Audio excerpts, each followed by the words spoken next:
Welcome to Founders Future, a podcast powered by Closers.io, where we dive into the journeys of innovative entrepreneurs and explore the road ahead for them and their companies. I'm your host, Mishal Saeed, and in each episode, we uncover the stories behind impactful ventures, the challenges faced along the way, and the strategies driving their future growth. Today, we're thrilled to have Kate Viana, the founder and principal consultant of Non-Toxic Nonprofits, joining us today. Kate is a certified nonprofit consultant whose company helps small and mid-sized nonprofits eliminate internal toxicity and build thriving cultures. From proprietary assessments to webinars, she's transforming how nonprofits operate. We'll explore her founding story, how non-toxic nonprofits fosters healthy workplaces, and her vision for scaling this vital mission. So let's dive in. Kate, welcome to Founders Future. Thank you, Michelle. Thank you. And what a nice introduction. Absolutely. I wanted to hype you up a little bit before we dived in. So, rightfully, let's kick things off for the listeners. Take us back to the beginning. What specific problem within the nonprofit landscape, perhaps around burnout, toxicity, I know these are your areas of focuses, inspired you to launch non-toxic nonprofits? I've spent my career in the nonprofit sector, lots of different missions, animal welfare, healthcare, tourism, you name it. I've done it at some point, consulted on it, contracted for it, been a board member for it. And I noticed that no matter the size of the nonprofit or the mission type, they all were encountering the same issues. So you mentioned burnout, toxicity, turnover, gossiping, cliquishness, things like that. They were all experiencing the same issues. And it took some years for this to kind of crystallize for me. But once it did, it became very clear that is what needed to be focused on. You take a look at the nonprofit consultants out there, no shortage of fundraising and marketing, IT, HR, but there's really no one focusing specifically on culture. And culture is really what keeps people around or drives them away. Yeah, absolutely. And for a lot of employees and just anyone who's looking to build their career, I think even more than, hey, what are the technical skill sets or that title? It's, can I be a part of an environment that is going to allow me to wake up in peace every morning and then go to bed as well in peace? Now, I want to learn a bit more about the offer. Let's get into the nuts and bolts of that. For some of our listeners that are even potential clients tuning in, walk us through how the business generates revenue today and what's your core offering and how is that structured for some of your clients? Well, as you said at the beginning, we work primarily, almost exclusively with small and mid-sized nonprofits, and small and mid-sized nonprofits have a budget to match. And I didn't want what I offer, which I believe is quite essential. I didn't want what I offer to be prohibitively expensive. I wanted it to be accessible for even very small nonprofits. We have quite a wide range of offers available. We have something as small as a culture checkup, which is very low pressure, very low touch. It's $4.95, and it's basically just a series of proprietary assessments and a Zoom call afterward that sort of gets into some of the things that seem to be going on with staff. And Yeah. then we have all the way up to a multi-month engagement in which we come on site, excuse me, we come on site, we do 40 to 60 hours of observation, we meet with leadership teams, we meet with staff, we observe staff, we do focus groups. That's the whole enchilada there. And that can go between 18 and 20,000. So there's quite a large range, but we wanted to address all the needs that we had identified, but also make at least some of what we do accessible for those smaller budgets. Love that. So it looks like there's something for everyone, irrespective of what that budget's going to look like, which is great. Now, between the two offerings, the culture checkup and then some of the multi-month engagements that you're doing, which is more on the higher ticket, where's the revenue being driven mostly from? And this is more for the listeners who want to learn more about, hey, where do I find my footing? What's going to be the best approach with my offer? Where are you seeing the most success between the two? Yeah, I would say it's probably twofold. So we do a good bit of business with the retainer option that we offer. And of course, the details are jumping right out of my mind at this moment. But the retainer option is like having a part-time staff member that just knows about culture. People find the retainer option pretty accessible because it's at a quarterly basis. You have access to phone calls, and I always tell my clients, I try to be very generous with my time. We don't nickel and dime people. We don't stick very strictly to what we've said. We try to provide as much value as possible, but the retainer option gives organizations an opportunity to have access on an ongoing basis. It's not like everything's crammed into a month or 2 months, so they can reach out as problems arise. And the other is probably the middle of the road offerings. And that is really something that is split between staff, in which we talk to staff and we try to figure out where's the disconnect. Because ultimately, culture is the responsibility of leadership, right? Leadership sets the tone, and whatever they model is what staff's going to model. Whatever they endorse is what staff's going to go along with. So it's really half and half. We sit down with the staff and we find out the disconnect. We sit down with leadership and we find out the disconnect for them. And we do separate trainings that are focused on whatever the issues seem to be. And the retainer options, I can't remember, 3 to 6 thousand a quarter. And then the sort of middle of the road option tends to be 8 to 10,000. Mm. Okay. No, and I love the fact that you've garnered a ton of traction and success, even with some of these higher ticket offers from what it looks like. Now, walk us through if I was like a client today and we signed, what are some of the outcomes that I can expect, let's say after a single quarter, right, in this instance? That's a big question, and it comes down to buy-in. I will say one of the most significant problems that I encounter in my work is finding that everyone that is part of the organization is willing to own their part of the problem. It really depends. If you're all in, if you're an executive director who recognizes that I don't know what the problem is, but I might be part of it, then you're going to get a lot more value than someone who is going to sit back and say, it must be the staff. It's not me. It really just, it depends on that. The value you're going to get out of it is going to be what you're willing to put into it and how much ownership and accountability you're willing to take. And that goes for everyone. That goes for leadership and for staff. Love that. Yeah. No, I love the fact that there's almost like this ownership aspect, especially for a lot of the leaders out there who have a very hard time fitting in and they like to scapegoat their staff in that process. But you really focus on working from the top down, right? Because that's where the most impact is. Now, with your LinkedIn presence and some of the webinars you've done, I would love to learn about how you're currently acquiring clients, what's worked well in your favor, like referrals, some of your partnerships, some of your network on LinkedIn. What's been the most effective for landing engagements, but also for right now that retainer offer that you're doing? Yeah, I would say I've been very fortunate. We haven't done a ton of ads or anything. A lot of what I do, or a lot of the clients I acquire, come through word of mouth. And I think that's a big part of that is just having been in the Atlanta nonprofit world for so long.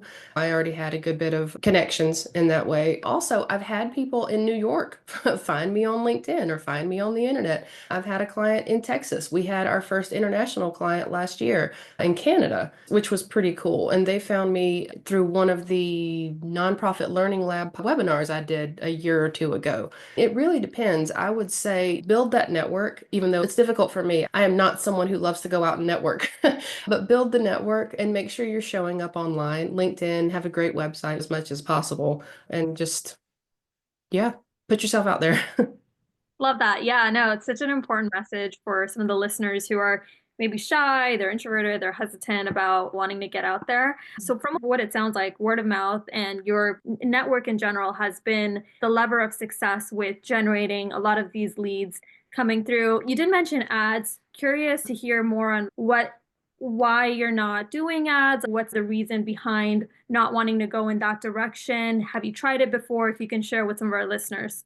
Yeah, we tried LinkedIn ads, I think twice. I had someone run ads and the ROI was just not there. Not even close. So LinkedIn obviously is where we would be running ads and it just the ROI wasn't there. LinkedIn ads are, in my opinion, prohibitively expensive for especially someone who's just getting started. And even now, I don't want to pay those prices. I think I personally don't, I never felt that it was worth it. And I never felt that it was necessary, really. So that kind of made the decision for me. Like I said, the network has been by far the biggest asset. Yeah, no, absolutely. Now, I know a lot of your focus is on engagements from what it sounds like. We've interviewed a few guests, and usually when they come on, they're finding that with that sort of model, it's hard to scale without burning out or like sacrificing quality.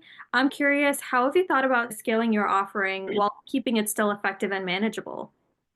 That's a really good question, actually, and I have a complex answer.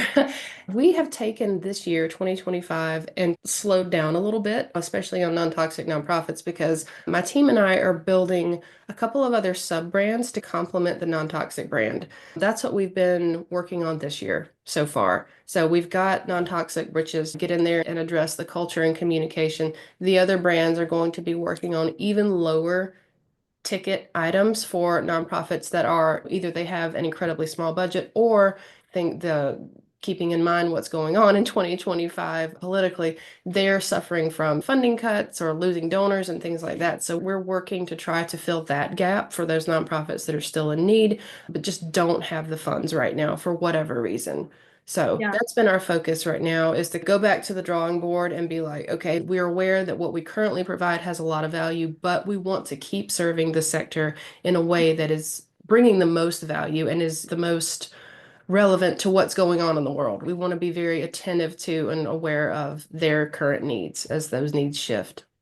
Love that. Yeah, no, like it goes back to what we were talking about earlier, like really just having something there for everyone, irrespective of Mhm. where they're at in the process, even financially. Now, with that being said, I know you've dialed in your acquisition, you have a really strong network in place that's like driving a lot of leads and like allowing you to build a lot of these mutual partnerships. What's your approach to sales? Like what strategies have been the most effective for you in having these conversations, really providing those values?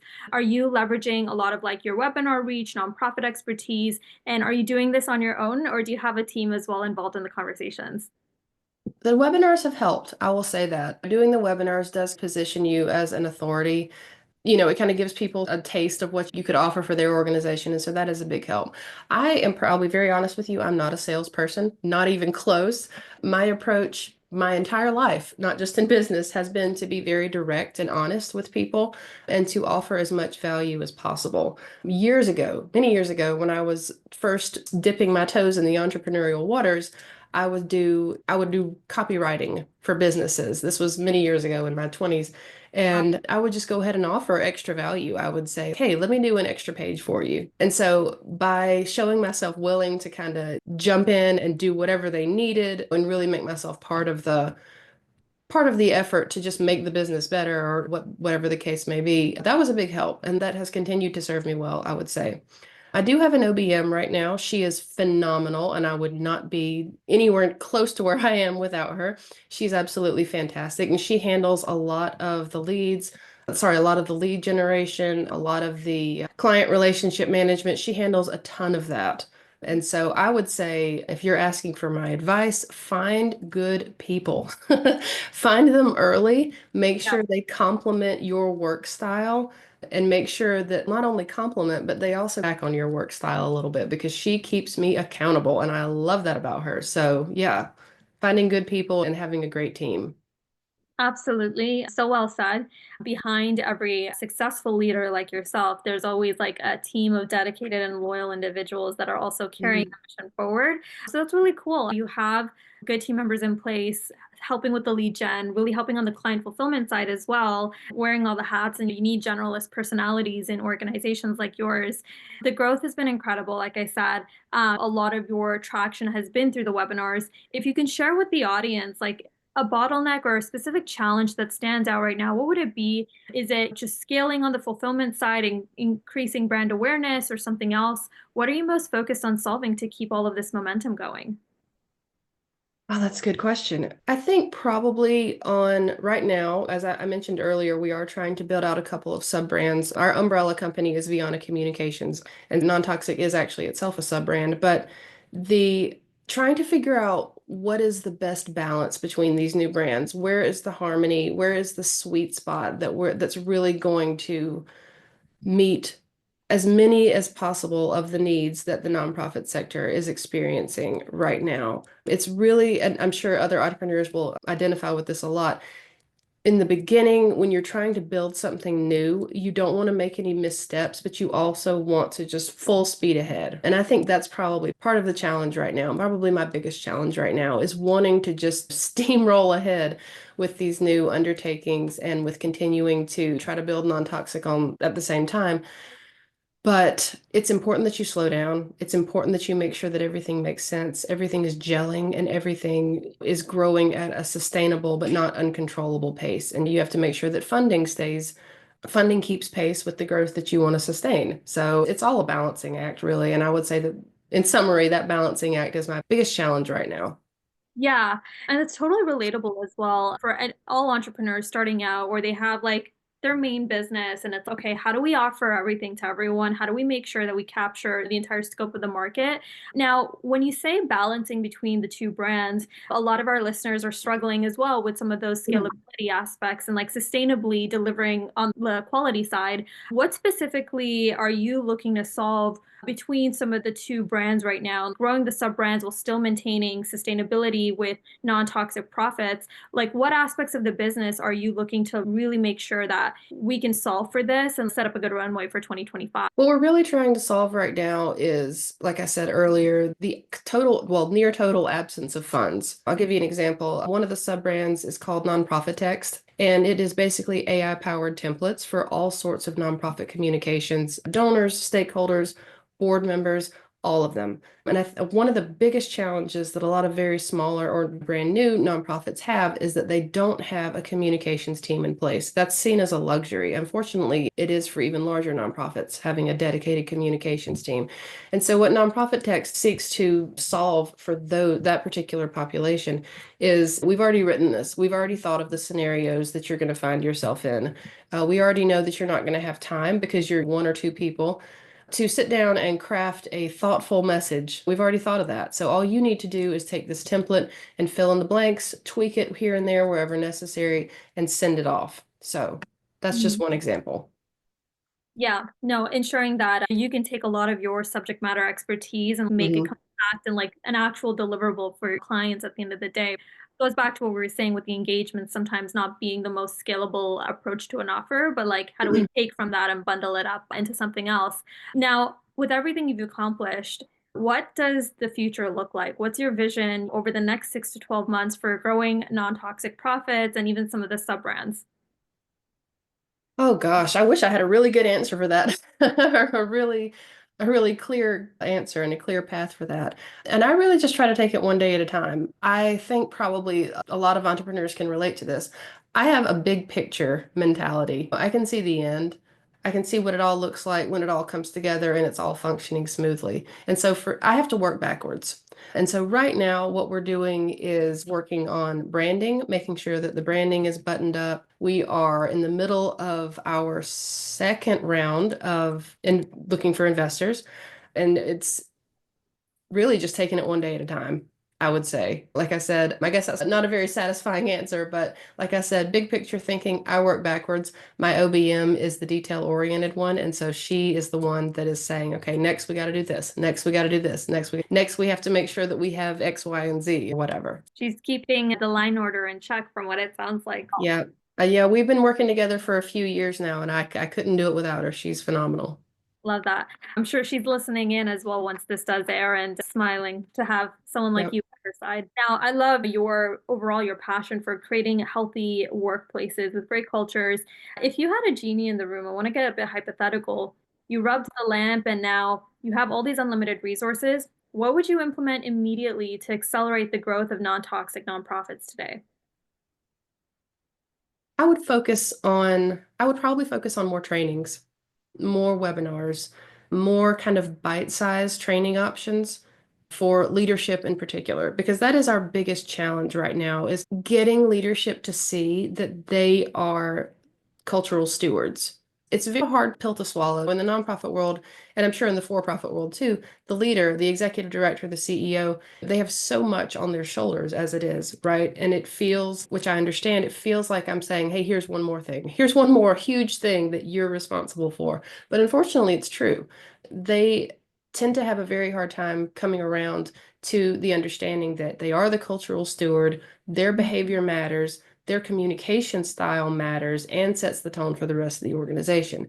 And so I would, if I had unlimited resources right now, a genie in a bottle, I would focus on trainings and other resources that would help hasten that understanding and help that mind shifts mindset shift come more quickly and more easily because it really is a lot of the time a major obstacle to organizational growth and success and long-term viability. Yeah, for sure. It goes back to what we were saying. Yeah, it starts from the leader at the end of the day. It starts from the top, and you can work with the staff. If there's that misalignment, then you're not going to see that the change happen long term. Yeah, cutting through the noise, you're doing a lot of great work on LinkedIn anyways with a lot of your source content and thought leadership. So hopefully you are close to breaking some of those barriers and becoming more and more disruptive as you head into this year. One more question before we hit the lightning round. How do you see the nonprofit consulting industry kind of evolving in the coming years, especially with your focus on toxicity and generational dynamics? How is toxic nonprofits positioning itself for that type of future? Another good question. I think that we are, like I said earlier, there's not really anyone, many people really doing what it is that we do. Like I said, most nonprofit consultants are focused on fundraising or marketing or HR.